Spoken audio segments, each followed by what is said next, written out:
Uphires a private investigator on her sus husband and finds out about his disgusting sex addiction and affair. Husband demands for forgiveness and threatens to marry the other woman if Op does not comply.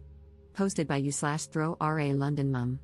My husband, 47M, and I, 44F, have been married for just over a decade, and it has been, for the most part, a loving marriage centered around our two beautiful children. Of course, I've had grievances. He travels a lot for work, is constantly glued to his phone, and sometimes abruptly pops out for errands that he has always been incredibly vague about. Initially, these didn't concern me too much. He has a very demanding job that has allowed us to have a lifestyle I never thought possible, enabled me to leave work to be with the children, take us on wonderful holidays, and send the children to a great school. I always felt that complaining to him about his work, phone, computer, and random emergencies would be selfish, considering everything he does for us. However, 2 weeks ago, I started getting really suspicious after I found a condom in the inside pocket of his blazer. There was no reason for him to have it there, as we only ever have sex at home, and frankly, it isn't something we do as often as we used to. This prompted me to do something I never thought I would do. I found an opportunity to get into his phone when he wasn't looking. I'm not sure what I was looking for. I first checked his photos but couldn't find anything. Then I decided to check his messaging apps, WhatsApp, Telegram, but both were password locked, which I found very odd. Only a message could be accessed, but there was barely anything there. At this point, I had a sinking feeling that something was up. Last year, a friend was in a similar situation and used a digital investigator to learn more about her absent and secretive fiancé.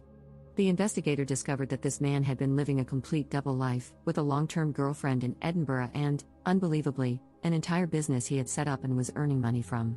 She had no idea about the business or all the money he was making, and no doubt spending on his girlfriend. I asked for the investigators' details and requested that they pull together anything and everything they could find about my husband. The investigator spent about a week digging online and came back to me with a report that changed my life forever. I got a call from the investigator, warning me that my husband's report would be a very difficult read and that I should open it in private at a time when I would be able to process it fully. Since receiving it, I have barely been able to eat, sleep, properly take care of the kids, or speak to him, and yet he is so absent-minded that he doesn't even realize something is wrong. It turns out that my husband of over 10 years has been, 1. Having an affair with a woman 15 years his junior. 2. Financing this woman's lifestyle and her failed business venture. 3. Attending sex parties with her, where they have sex with other partners. 4. Posting in a revolting online sex forum, including pictures of his privates and details of his addiction to porn and escorts to his creepy online friends. And 5. Based on his posts online, he has clearly been spending thousands on escorts as far back as 7 years ago. I have no idea where to go from here. I don't know what to do. I have no idea how to confront him about this or if I should see a lawyer first. I know the obvious decision is to simply divorce, but our children are 9 and 7. I have loved him since we first met 14 years ago, and I know that I have a place in his heart too, in spite of these actions. If he is truly an addict, then maybe there is a way to get through this if he agrees to treatment? I am a complete mess, and I can't talk about this to anyone in person just yet. Any advice you have for me would be really appreciated. Relevant comments. Commenter. You are allowing your love of a cushy, expensive lifestyle to cloud your good judgment. You deserve better, and your children deserve a happy home, which this will never be with a parent who is any kind of addict. You will lose respect for yourself if you stay. Your peace of mind will have been sold for 20 pieces of Gucci. Get through the holidays any way you can. If your husband becomes suspicious, blame it on holiday stress. Give your kids one last nice holiday season. Right after the first of the year, call a few divorce attorneys and interview them. Bring the investigative reports. Hire the one with whom you click the best. Follow your attorney's advice to the letter. They're an expert, that's why you hired them. Don't listen to family, friends, or strangers on the internet. Get yourself into individual therapy to help you deal with the betrayal. Have your children see a child therapist to assess whether they need ongoing care. Be kind to yourself. You've only just found out about a massive betrayal. You didn't know, but now that you do, you're taking proactive steps to defend and care for yourself and your children. Your husband is on his own. He can get into therapy or not, it's not your problem, and don't take it on as one. Your plate will be plentiful with your business and that of your 2 children. Wishing you and your children a peaceful and joy-filled 2025 as you move together into a new life. Ops response. Thank you so much for this comment. This was one of the most useful ones I have gotten, and I truly took it to heart. I have yet to get into therapy, as I simply haven't had time for it yet, but I am planning to the moment things start to slow down a bit. Update 6 weeks later. This is an update to my original post from around a month ago. Firstly, I'd just like to thank almost every single one of you who has commented to offer me advice or messaged me privately. I took a lot of advice on board, especially from a legal standpoint, and this has proven to be of great benefit. I apologize for my long absence and lack of replies. I hope the update below explains it. I chose to wait until after New Year's as I did not want to rob the children of one last Christmas and New Year's holiday as a family. In the meantime, I researched solicitors and sought recommendations from trusted friends. Rather humiliatingly, after much urging on this website, I also scheduled and went through with an STI test. It was horrifically embarrassing, but I am relieved to say that it came back negative. I don't know how I could have coped if he had gotten me sick because of his revolting actions.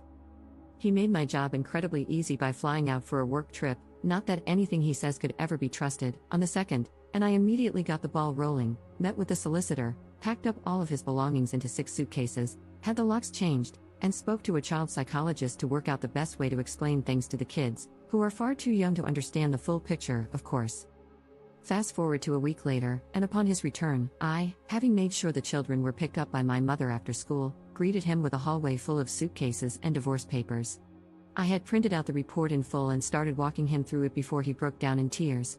It was a compulsion, he was unbelievably stressed, and if I left him, he would have no choice but to marry the other woman, whereas he would end it immediately if I took him back.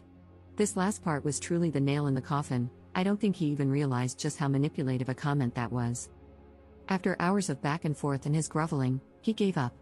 He was left at the bottom of the stairs in the entrance to our home with his suitcases, waiting for a cab to take him to God knows where. There is still a lengthy legal process ahead, and unfortunately, it turns out that his infidelity doesn't really impact how assets might be divided following the legal battle. However, I'm confident that my solicitor will get the outcome I need to keep the house and live independently. In terms of the children, I would rather not discuss them to maintain privacy, but it has been an incredibly difficult adjustment, and sometimes I do feel guilty. As for myself, I am still completely heartbroken, and frankly, I don't ever hope to find love again. I just don't think I can quite trust like that anymore. Finally, I'd just like to add that while most comments have been lovely and supportive, I did receive a number of comments and private messages blaming me for my soon-to-be ex-husband's behavior, claiming I did not give him sufficient sexual attention and that I shouldn't complain because he provided me with a certain lifestyle. Firstly, these comments are awful and betray a repulsive worldview regarding sex, intimacy, and marriage. Secondly, our ailing sex life was not my doing and was, at times, a criticism I myself had of our relationship, not the other way around. Thirdly, just because someone provides you with a lifestyle does not entitle them to treat you as if you're nothing, with no respect, no honesty.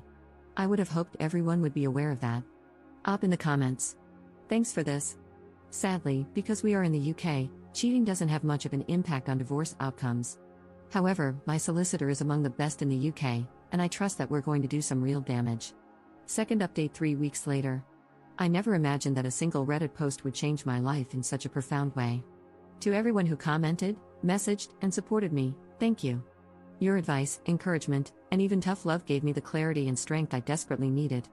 I'm truly sorry if I appeared to have ignored some of your comments and DMs. I just wanted to thank you all and leave this final update. I will check and try to respond to messages and comments as much as I can.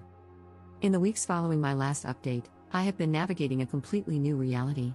The legal process is still ongoing, and while my solicitor has warned me that things could get complicated, I'm standing my ground. I want a clean break, financial security for my children, and a future where I am no longer tethered to a man who deceived me in every way imaginable.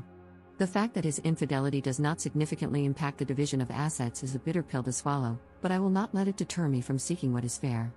Thankfully, some aspects of his actions that the investigator uncovered will negatively impact his case. Emotionally, this has been one of the hardest things I've ever endured. The betrayal still cuts deep, and some nights, I find myself questioning everything. I keep going back over our years together, trying to pinpoint where I missed the signs, where I ignored my instincts. The truth is, I may never fully understand why he did what he did, but I have finally come to accept that his actions were never a reflection of my worth. I was not lacking. I was not failing. He was. Since our separation, my soon-to-be ex-husband has fluctuated between remorseful and completely delusional. One day, he is begging for another chance, promising to change, telling me he will attend therapy and fight for our family. The next, he is enraged that I have ruined his life and taken away the stability he had with our children. He has tried to paint himself as the victim, conveniently glossing over his years of deceit and betrayal. At one point, he even suggested that we could remain partners but live separate lives, his way of trying to have his cake and eat it too. The most frustrating part has been his argument that this was a mental health issue or an addiction issue. In reality, it is 100% an entitlement issue. I have a lot of supportive people on here to thank for making that very clear to me at a time when I was doubting this. The manipulation has been exhausting. He has reached out to mutual friends, attempting to garner sympathy and twist the narrative. I have had to set firm boundaries and remind myself that I owe him nothing. The man I thought I knew is gone, if he ever truly existed at all. His behavior in the past few weeks has only reinforced my decision to walk away for good. For those wondering about co-parenting, it is a work in progress. I won't share too much for privacy reasons, but he is currently on supervised visits while we establish a longer-term arrangement. The children are adjusting as best they can, and I am doing everything in my power to keep their lives as stable as possible. They are my focus now, and their well-being is my only priority. As for myself, I am healing, slowly but surely. I have reconnected with old friends, thrown myself into activities that bring me joy, and even started to look toward the future with something resembling hope. I won't lie, trusting again feels impossible right now. Love, at least the kind I believed in, feels like a distant and naive concept. But I also know that I am stronger than I ever thought I was, and that gives me faith that I will rebuild, in time, in my own way. I could never have imagined getting through this when I made my first post. Yet here I am on the other end of it. Still standing. To those who may find themselves in a similar situation, please trust your instincts. Do not gaslight yourself into ignoring the signs. If you don't have 100% certainty, find a way to get it like I did. Either try to gather evidence yourself, that you can use in court, or hire a private investigator like I did. And most importantly, remember that betrayal does not define you, how you rise from it does. This is my final update. I'm closing this chapter of my life for good. Thank you all, truly, for being part of my journey. Relevant comments. Commenter. I remember your previous post. Did he cut off the other woman? Ops response. I have no idea what is happening with that. Her social media posts have stopped suddenly, so perhaps he is no longer supporting her lifestyle?